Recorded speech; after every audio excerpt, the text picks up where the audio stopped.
Okay, so you sent this study over, and, well, the title alone, Homo Sapiens Stumble, kind of makes you wonder what we're getting ourselves into. Yeah, it's definitely provocative. Yeah, feels like a direct hit to the old human ego, you know? Like, are we about to discover we're not as smart as we think we are? Well, that's what makes this deep dive so interesting. They really don't hold back. For sure. And it's not like just some random online thing. This is some serious research here. The Mad Magazine Institute of AI Alignment, the Center for the Future of Centralized Control of AI, and wait for it, the Chicken Little Center for Stopping the Sky from Falling. That's right. I'm hooked already. So with a lineup like that, you know they're going big, and the core question is, can humans actually reason? Like, for real? It's a big one. And buckle up, because they didn't hold back. So what'd they do? How do you even test something like that? They ran people through all sorts of tests, math problems, common sense scenarios, you name it. Okay, so like real-world stuff. And let's just say it was a pretty close race between humans, random chance, and, in some cases, monkeys. Wait, hold on. Monkeys? Are you serious? Yep. They actually included primates in some of the tests as a baseline for comparison. Okay, so it's not just that we're bad at math, it's deeper than that. Way deeper. See, they use something called the DSM human benchmark. DSM, like the... It's not that DSM. Yeah. It's a way to measure how well humans actually perform on these reasoning tasks. But it's more than just right or wrong answers. It looks at how we process emotions, whether we fall for logical fallacies, the whole 9 yards. So this isn't just someone's opinion, they have a system for this. Exactly. And what they found is that sometimes when faced with a really complex decision, human performance wasn't that much better than if they had just flipped a coin. You're kidding. Okay, so much for being the superior species. But it gets even crazier, right? This study talks about our impressive capacity for mass delusions. Like, what does that even mean? It means humans are really, really good at convincing themselves and each other that something is true, even if there's zero evidence or even evidence to the contrary. So we're like walking contradictions. In a way, yeah. And this isn't just some ancient history quirk. Think about the Satanic Panic in the 80s. Oh, yeah.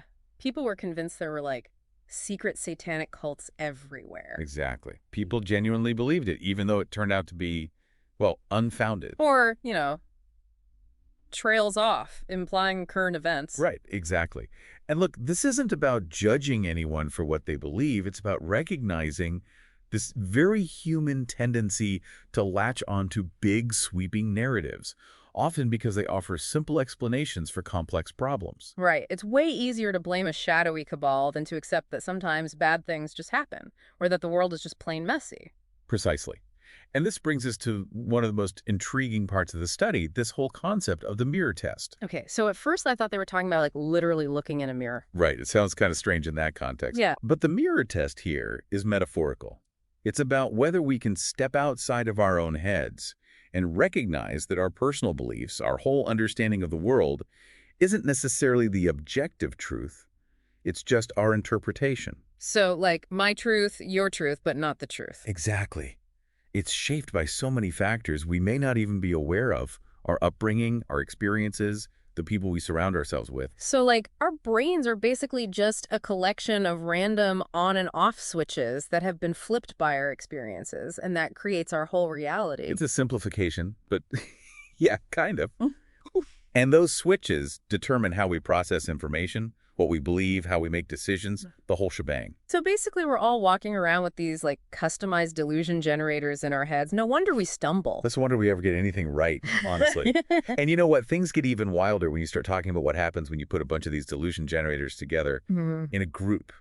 They call it groupthink gone wild. And let me tell you, it's kind of terrifying, actually. Okay, so walk me through this groupthink gone wild thing. What happens when you get a bunch of humans together, each with their own customized delusion generator going? Well, picture the worst online comment section you've ever seen. Oh, I've seen some bad ones. Now multiply that by 1,000. Basically, the bigger the group, the worse the decisions get. Wait, really? But you'd think more brains would equal better decisions, right? You'd think so. Yeah. But nope. It's like this weird social feedback loop kicks in, where suddenly it's more important to fit in and agree than to be logical or think critically. Ooh, like that whole thing with the Paddington Bear movie a while back. Exactly. People are losing their minds over whether it was good or not. Right. And look, I love a good animated bear, don't get me wrong, but that whole debate really showed how quickly opinions can spiral when you throw a big group of people into the mix. It's like logic goes out the window. And it's not just movies, this tendency to lose it in groups. It's been a factor in some pretty dark moments in history, too. Okay, so group dynamics are definitely not helping our Homo sapiens stumble situation. But there's more, isn't there? Don't tell me there's even more working against our ability to be reasonable. Oh, yeah, there's more. We haven't even talked about emotions yet. Oh, here we go.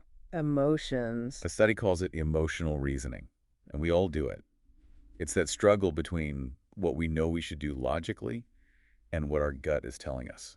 Ugh, yeah, like when you know you should order the salad, but those fries are calling your name. Exactly. It's not just food, it's everything. Ever buy something on impulse and regret it? Or send an angry email and immediately wish you could unsend it? Ugh, yes. So we tell ourselves we're being logical, but really our emotions are running the show. A lot of the time, yeah. Ah. And the tricky part is we don't even realize it's happening because our emotions disguise themselves as perfectly reasonable justifications for what we want. So sneaky. So are we doomed to always be controlled by our emotions then? Not necessarily.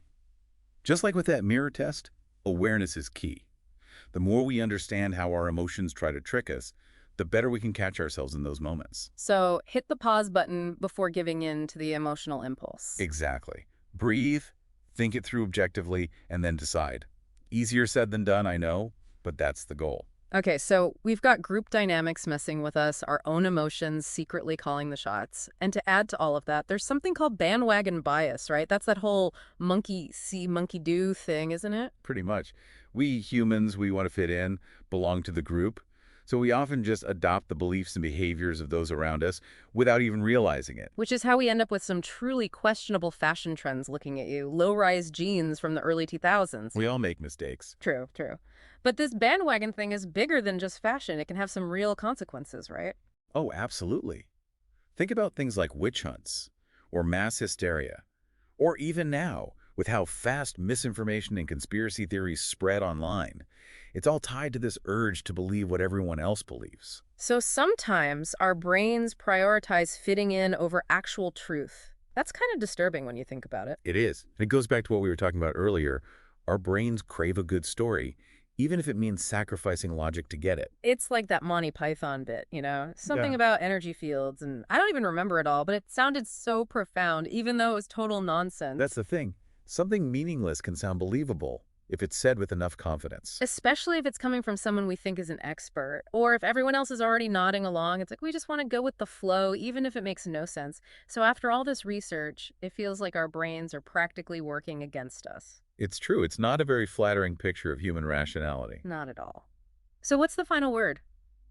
Are we doomed to stumble through life making irrational decisions? Well, they don't sugarcoat it. They basically say humans are crazy monkeys with scaled-up simian brains who excel in creative storytelling like, I'm reasoning, rather than genuine logical analysis. Ouch. Okay, so maybe we're not as smart as we like to think we are, but there's got to be some hope, right? We can't just give up and embrace being like highly evolved monkeys. No, of course not. Remember, we were talking about awareness. That's the first step.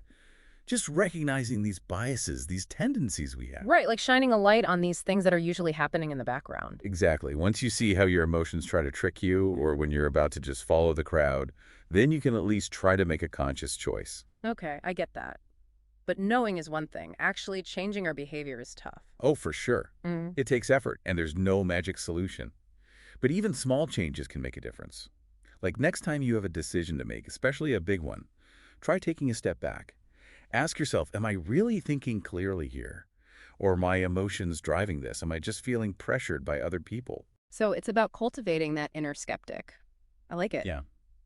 Question your assumptions. Check for those biases and try to bring a little more logic into things. Well said. So, to everyone listening, next time you're about to buy something you don't need or get sucked into a pointless argument online, just remember, take a breath, try to be objective, and don't be afraid to question everything, even your own brain. And until next time, keep those minds sharp, folks. You never know what we'll dive into next.